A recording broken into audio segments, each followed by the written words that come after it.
Pozdrav svima, ovdje Deo iz Vinkovaca, SNS Black Team Crew, shoutout za Glas Dijaspore i sve koji ih prate na YouTube kanalu. Pozdrav za Čarugu i Marka, SNS uskoro vani s albumom Na obalama Bosuta, peace.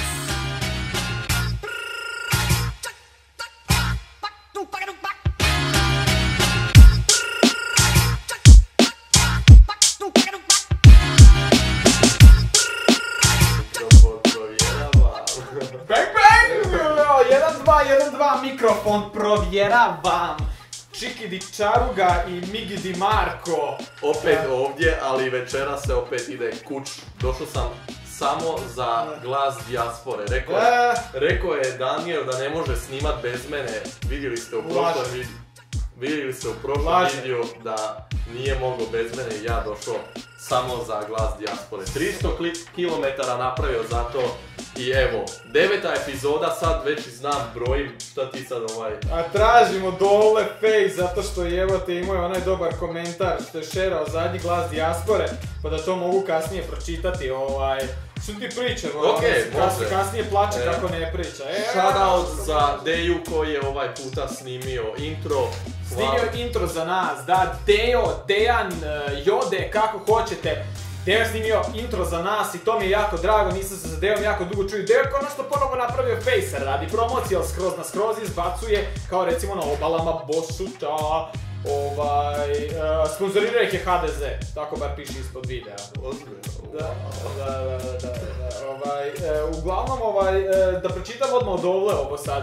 Znači, kaže, Dovla je bacio za zadnji Glas Dijaspore gdje sam ja bio sam i gdje mi je bilo dobro dok sam bio sam bez njega. Bacio je, znači, shout out i Dovlica podjebe Glas Dijaspore, kaže Dovla. Evo ga, Budovlica baca shoutout za Glas Dijaspore, Čaruga je na lijep način objasnio zašto nema betlova, i ja ću reći na ružan način. Evo sam da otvori to. Ja osobno jedva čekam da Rap Skills počne naplaćivati svaki klik, svaki pogled, svaku objavu, svaku ulaznicu, na šta god se može naplatiti, neka se naplati. Jer da ljudi mogu biti toliko nezahvalni, nemati malo strpljenja za kvalitetan trud i rad cijele Skills ekipe, pa to je prestrašno, em je besplatno za sad, em je kvalitetno i da ljudi imaju obraz za nešto srat. Po meni to ne ide u glavu, dao Bog da uvedemo PPV, vjerojatno PDV, pa da gleda samo onaj ko plati i čao Miki. Živa istina, nažalost, ako platite nešto i ako je to 1 kuna, suportate scenu, suportate nekoga ko si je dao truda da napravi nešto što vi gledate. I ovo što vi gledate, to ne znači da ovih 15 minuta mi sjedimo ovdje. Nama treba sat i po vremena ili 2 sata da se mi pripremimo da uopće pogledamo. A cijeli tjedan traje dopisivanje sa drugim ljudima da bi uopće rekli nešto vamo pred kamerama. Čopaj ovoga, čopaj onoga da kaže nešto, pripremi intervju, isprintaj to sve, to ja printam. Slovo po slovo, ko Gutenberg. Ko Gutenberg? Pa da. Kao Teodor ili koji je? A ne onaj što je izmislio onaj tiskarski stroj. Aha, ja sam mislio onaj koji je, onaj doktor titula. Pa da tamo ne zapneš od mikrofona. Ma neću. I uglavnom, to jako puno traje ljudi, to uzima stvarno vremena i dobro je Dovla ovo rekao. Ako ništa drugo ne možete dati, ti ljudi koji to rade, kao i mi isto, nama je respekt već jedna jako velika stvar. I onda respektajte, ali respektajte to svi, jer ko onda javlja tamo u komentare kao kad će idući battle, kad će ovo, kad će ono, treba to pripremiti, alo, ti likovi su išli u Podgoricu unatoč terorističkim prijetnjama, su išli u Podgoricu da se to napravi. Treba to sve organizirati, snimak onda da je random tamo organizirano ili ne znam ko, treba tamo organizirati ljude. Nekad neko iz Osijeka ne može ići kao sad recimo radi terorističkih prijetnji. Ne mogu ići. Okej. Dosta hejta, idemo dalje. Dosta hejta, dosta bipa, idemo dalje. Shoutout smo bacili. I idemo odmah, znači s obzirom da je shoutout na početku bacio Deji sam odmah poslao par pitanja, sam rekao u buduće onome ko baci shoutout, njemu se postavi par pitanja, kratak intervju.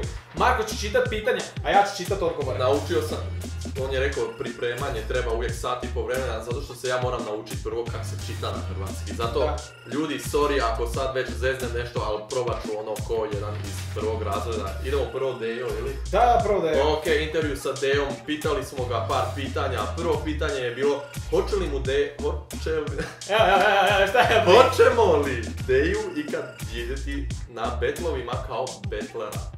Kaže on kao, eto, na prvo pitanje ne znam, sad me vuče neki totalno drugi film. To je bilo i moje pitanje za Deu, baš istog razloga sam to htio čuti, ali Deo nije taj tip koji ide u tom smjeru, ali morao sam to čuti od njega, da on kaže o čemu se tu radi. Ajmo na drugo pitanje. Drugo pitanje je bilo skroz na skroz, gdje je Starča?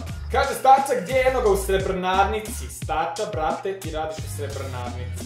Ja ne mogu vjerovat, hoću da utopimo tamo nešta. Kaže jednoga u Srebrnarnici u centru Vinkovaca, ako pitaš od repa, ali to kaže ne zna, trebali su nešto zajedno snimiti nakon Dejinog albuma, Samo ljubav, ali tu je nešto stalo tamo, mamo svakako Starče želimo čuti nešto, pogotovo ona stvar na Dejinom albumu Rat i mir, Starče je odbalio i svaka čast. Iduće pitanje. Iduće. Most ili Ćuprija? Da, Most ili Ćuprija, to je bilo pitanje za Deju. Most ili Ćuprija? Pa, morali smo nekako politički malo uvesti to pitanje. Kaže Deo, s obzirom da je Most napravio... Za malo, jel možeš u video napraviti meni ovdje nekako probat ću, da. Upitnik ili nešto. Kaže, s obzirom da je Most napravio skupa s ostalima igrokaz, draža mi je Ćuprija jer smo i kao klinci se igrali na istoj ili u istoj. Dakle, Ćuprija svakako, Ćuprija for life, brate, geto. I četvrto pitanje, isto nemam pojma, ali sorry za vas sve u dijaspori, moram nešto priznat. Radio sam 2,5 godine u jednoj videoteci i još nikad nisam gledao Star Wars. A četvrto pitanje je Jode ili Joda. Jode ili Joda, Deo kaže uvijek šatrovački Jode za svoje ime, ali ja sam se zezno i napisao Jode sa Y. A upravo je to bio point da je Jode zato da bi se makao Y iz imena, pa da može biti J-O-D-E, obično, jel da? A još mi isto rekao da postoji DJ koji se zove Joda. Znači, eto, super korisna informacija, šta da kažemo, imamo još jedan intervju, to sam rekao s obzirom da smo kasnili kod Bulldogla, nisam ga stigao pitati par pitanja. Imamo pitanja koja smo postavili Bulldogli i to će isto Marko čitati pitanja, a ja ću pročitati odgovore. Htio sam glumiti Doglu, ali ne mogu ja to glumiti! Ne može se to glumiti, to se samo može živjeti. To se samo može živjeti. Prvo pitanje za Doglu je bilo odakle ti ta energija u betlu, uneseš se više nego ostali. Zašto? Čovjek koji penti sunce. Kaže, Dogla, trema me pere više nego ostale i onda, umjesto da se ukipim i drhti na mjestu, ja svu tu energiju kanaliram kroz tijelo. Ljudi misle da je to moje samopouzdanje, zapravo je to borba sa tremom. To je Dogla i to je činjenica i to je odlično kako Dogla radi. Znači, kanal stvoriti koji će tu tremu i taj strah ići nekim drugim putem, znači strah je samo pokazatelj smjera, vi odlučujete gdje ćete ići i dalje vi odlučujete. Strah je on usmjeri u tu energiju i to je ono što vidimo dole, ljudi koji rade zajedno sa Dolom shvatit će to pogotovo u svemu što on radi, tako da. Drugo pitanje. Drugo pitanje je bilo koliko puta ti je rečeno da zvučiš kao mix Sticky Fingersa i ODB-a? Tako je, da, Dogla liči na njih, kaže Dogla puno puta, ali mi to ne smeta, jer su mi oba među dražim izvođačima, imaju odličan kredibilitet kao Sticky Fingers, imam ulični kredibilitet kao Sticky Fingers i volim opijate kao ODB, haha. To je rekao Dogla za drugo pitanje, što je činjenica, isto ko zna Sticky Fingers i ODB-a, konta da Dogla tu uvijek ima taj nekakav stil još od prije. Treće pitanje. Onyx ili Wu-Tang? Naravno Onyx, ne mogu protiv gangsta repa. Bang bang! Bang bang! Tako je! Da, četvrto pitanje i zadnje pitanje za Doglu je bilo beef steak ili svinječi kotlet. Da, beef steak ili svinječi kotlet i naravno Dogla rekao beef! Zašto hranjivi i zbog tog puno skuplji? Yeah! Imamo još jednu temu koju hoćemo razraditi, nakon toga idemo malo na pregled svega što smo do sad napravili smo jako puno. Evo sad, baš ono što smo pričali na početku, betlova nema i I mi nemamo ništa snimat. I nemamo ništa za snimat, koga jebe, nema veze, kužiš pitao sam armiju jednom, armija je rekao svoje i načeli smo tako kroz par ljudi koji su bili na betlovima u Osijeku, vidjeli smo par stvari. I ono što želimo reći, znači na finalnom betlu su nastupali Jantar i Random. Battle izlazi početkom iduće godine, znači 2016. A i mali polu-cypher koji imamo za reći je, osim toga što je Random dobio Battle, battle je bio dosta eksplicitan i citiramo izjavu jednog kolege, nije za ekipu ispod 16 godine niti oni sa slabim srcem. Svima je poznato da je Random prvak, a sve to zajedno nije dovoljan spoiler za ono što nas vjerojatno očekuje od toga. Ni mi nismo dobili uvid još u battle kako on izgleda, ali vjerojatno će biti jebački ako smo dobili ovako dobre informacije. Mi želimo dati respekt za cijelu ekipu, poštujte i vi njih, organizatore, sve koji su nastupali, Armanda, support za Armanda, to je jedna jako lijepa slika naše scene. Imam neko osjećaj u zadnje vrijeme da nas neko stalno prati, Armando uvijek je imao nekako... Amo, ko zna, Ti nemaš isto taj neki osjećaj? Nemam. Ni ne volim ja nešto posebno Armanda, ko da ga sad ima na screensaveru na kompjuteru. Znači sve to je jedna jako lijepa slika naše domaće hip-hop kulture i to trebamo podržati. U stvari ne domaće, po domaće mislim regionalne. Znači naše regionalne hip-hop kulture. Pregled jebote, šta su krenuli, bog to ovaj 9. glas dijasporu, nekih 9-10 jedana smo to napravili. Zadnji ove godine, zato što je Marko ide kući. Kraj rozenog porića ide.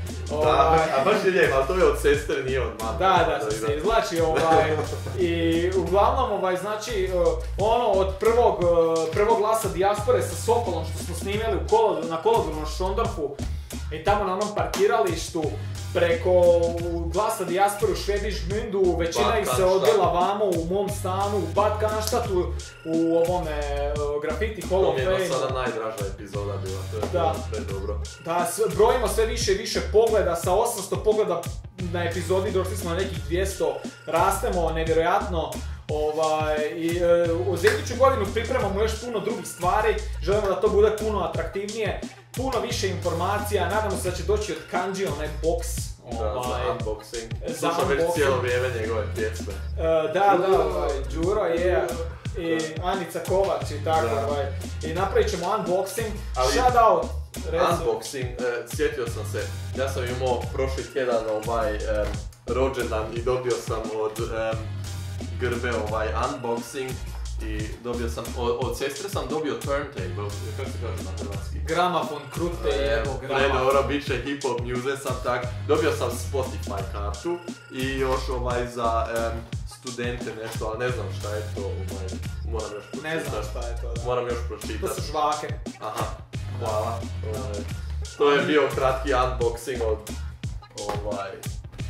mog poklona za rođendan i za Božić uskoro. Želimo vam u dijaspori i u Hrvatskoj. Želimo vam iz dijaspore u Hrvatskoj. Ajmo mi to na njemački. Wir wünschen euch aus der Diaspora nach Kroatien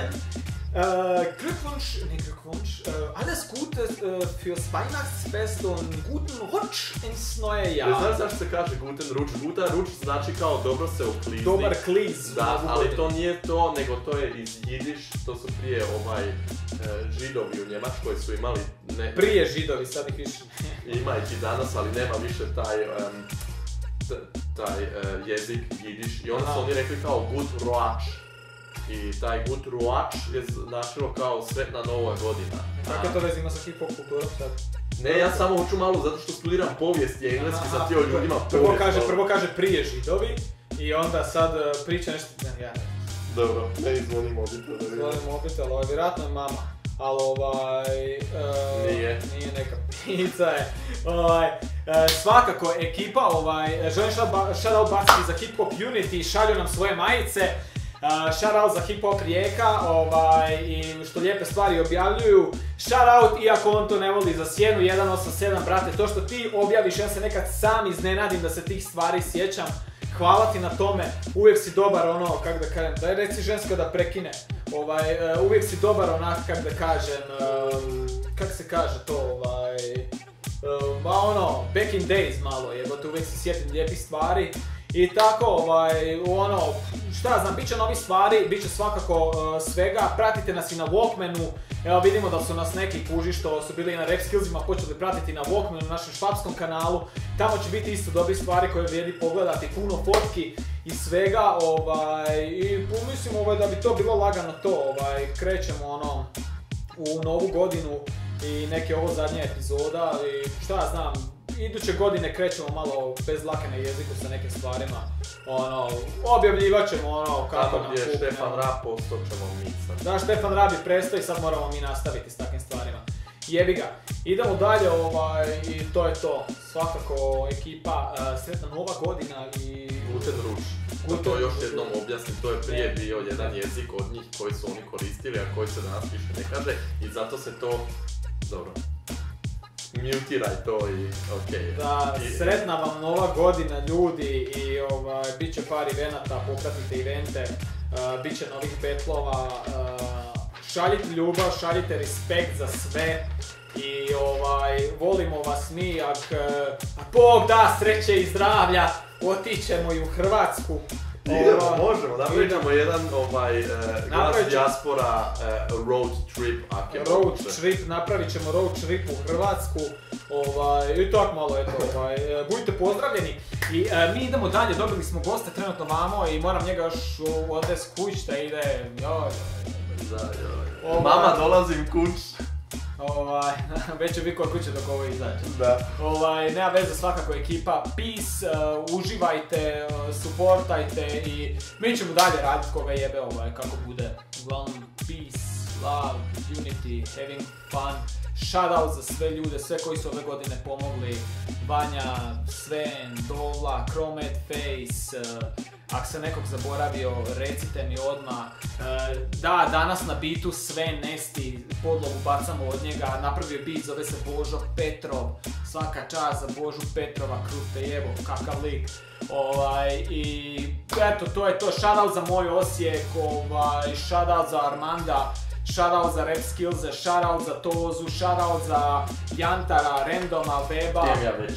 Idi ti već. Shoutout za sve ljude. Peace. Vidimo se. Yo. Ćao. Ćao.